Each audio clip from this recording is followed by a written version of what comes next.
अकोल्यात कृषी विभागाची मोठी कारवाई। अकोल्यातील एमआयडीसी परिसरात विनापरवाना जैव उत्तेजकांची विक्री आणि साठवणूक करणाऱ्या कंपनीवर कृषी विभागाच्या भरारी पथकानं मोठी छापेमारी केली आहे। जिल्हा परिषदेचे कृषी विकास अधिकारी डॉक्टर तुषार जाधव आणि जिल्हा गुणवत्ता नियंत्रण निरीक्षक सतीश कुमार दांडगे यांच्या नेतृत्वात ही कारवाई करण्यात आली असून संबंधितांवर गुन्हे दाखल करण्यात आले आहेत। या कारवाईनंतर संपूर्ण जिल्ह्यात खळबळ उडाली आहे।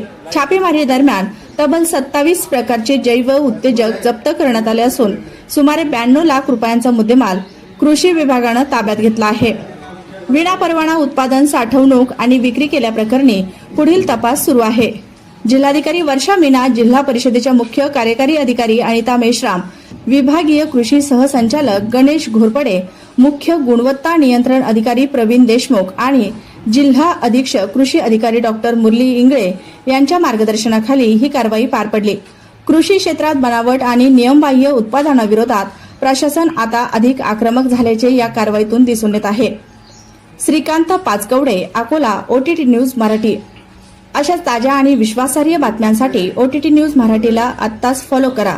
YouTube चॅनल सबस्क्राइब करा आणि बेल आयकॉन दाबायला विसरू नका।